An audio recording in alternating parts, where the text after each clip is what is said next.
Hi friends, welcome back to my channel. আমি দেবাশিস পাল চলে এসেছি একটা নতুন ভিডিও নিয়ে। গত কয়েকদিন ধরে আমি ভিডিও আপলোড করতে পারছিলাম না, একটু পার্সোনাল কারণ ছিল, সেজন্য তার জন্য সরি। তো চলুন আজকে নতুন একটা ভিডিও নিয়ে এসেছি, তো সেটা নিয়ে একটু আলোচনা করা যাক। আজকে নিফটিতে ভালোই একটা ফল হয়েছে, এক্সপায়ারি দিন ছিল, ভলাটিলিটিও ছিল। তো আগামীকাল কী হতে পারে সেটা নিয়ে একটু আলোচনা করব। তো চলুন, নিফটি চার্টটা আমি ওপেন করে নিয়েছি। তো আমরা গত কয়েকদিন আগে আলোচনা করেছিলাম যে নিফটি 26,200 পর্যন্ত এবং তারও উপরে যেতে পারে। তো সেখান থেকে 26,200 থেকে একটা লেভেল থেকে কিন্তু বাউন্স ব্যাক করে নিফটি আপাতত 25,860 অর্থাৎ 850-এর কাছাকাছি ক্লোজ দিয়েছে।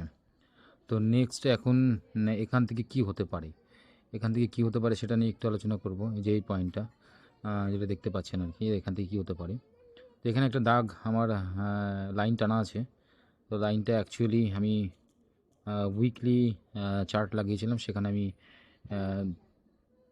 লাইনটিকে ড্র করেছি। তো এখানে আমি প্রথমে ভেবেছিলাম যে নিফটি হয়তো একটা উইকলি ইনসাইড বার একটা বানানোর চেষ্টা চলছে, কিন্তু এখানে প্রায় ইনসাইড বার এখনও ফর্ম আছে। কারণ এখনও যে ডে লো, যে উইকলি লো যেটা আছে, আগের উইকের লো, সেটাকে ব্রেক করেনি। যদি ব্রেক করে দেয় তাহলে কিন্তু ইনসাইড বারটা হচ্ছে না।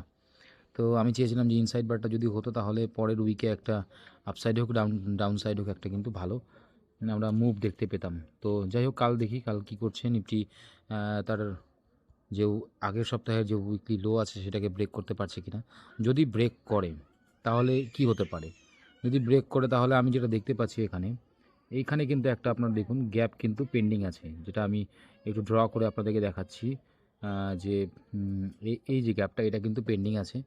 এটা কিন্তু এই গ্যাপটা কিন্তু ফিল আপ করতেও আসতে পারে। যদি গ্যাপ আপ এবং ফ্ল্যাট ওপেন হয় তাহলে কিন্তু এটা ফিল আপ করতে কিন্তু আসতে পারে 25,700 লেভেলটা বা 750 লেভেল যেটা আছে আর কি। এবং এখান থেকে আমি একটা বাউন্স ব্যাকের আশা করছি, যে এখান থেকে নিফটি একটা বাউন্স ব্যাক করবে, সেটা কিন্তু আমরা একটু আশা করছি।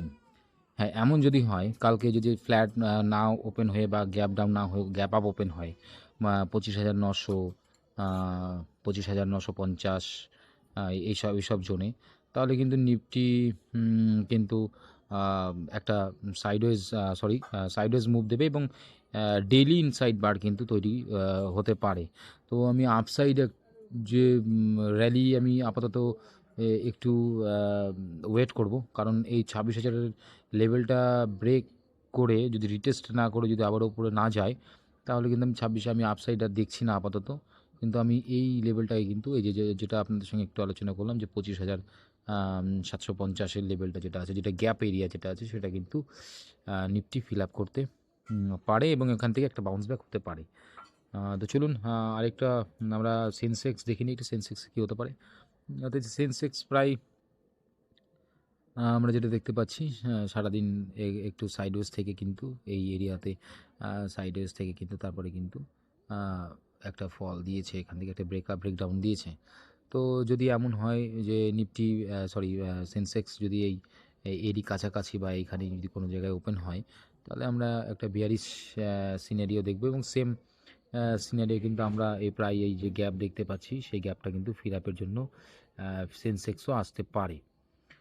এবং এখান থেকে আমরা আশা করছি যে 84,000 লেভেল থেকে একটা বাউন্স ব্যাক অর্থাৎ আপসাইড মুভমেন্টাম করার জন্য। তো আমি চাইছি যে একটা ডাউনসাইড গ্যাপ ডাউন হোক এবং গ্যাপ ডাউন হয়ে এখান থেকে বাউন্স ব্যাকটা করুক। তাহলে যারা এই জায়গাটায় অর্থাৎ বা এই জায়গাটায় যারা বাই করে প্রফিট নিতে পারেননি, তারা কিন্তু এই জায়গাটায় এই এরিয়াতে কিন্তু অর্থাৎ এই 84,000 লেভেলে কিন্তু তারা এন্টার করবে। তো একটা বাউন্স ব্যাক দেখতে আমি আশা করছি। আর যদি নিফটি সেন্সেক্স যদি গ্যাপ আপ ওপেন হয় এই 84,800 এইসবের লেভেলের দিকে, তাহলে কিন্তু আমরা একটু অ্যাভয়েড করব, সাইডওয়েজ হয়ে যাবে এবং নিফটির মতো কিন্তু এটাই সেন্সেক্সও কিন্তু একটা ইনসাইড বার তৈরি করে দেবে, ডেইলি ইনসাইড বার।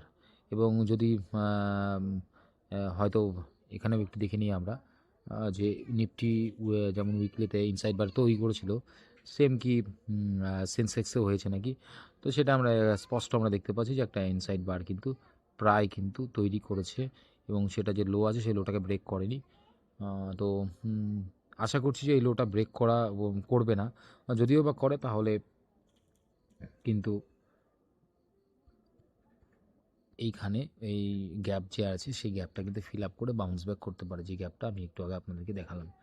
তো বন্ধুরা, আমার এই কাজ কেমন লাগছে আপনাদের সেটা একটু আমাকে কমেন্ট করে অবশ্যই জানাবেন। আর সাবস্ক্রাইব করুন, আরও অনেক কিছু আছে। আমি কি বলছি সেটা একটু বোঝার চেষ্টা করুন, তাহলে নিজেরাই তৈরি করতে পারবেন। আপনারা নিজেরাই কিন্তু নিজেদের ট্রেড কিন্তু আপনারা নিতে পারবেন। তো এখান থেকে একটু শেখার চেষ্টা করুন। আর আমি আরও কী করতে পারি, আমার কোথাও আরও আপনারা কি আমাকে সাজেশন দিতে চান সেটাও আপনারা দিতে পারেন কমেন্টের মাধ্যমে। তো আজকের পর্যন্ত এইটুকুই শেষ করছি। গতকালকের ভিডিওতে আবার দেখা হচ্ছে। নমস্কার, তাহলে আসি।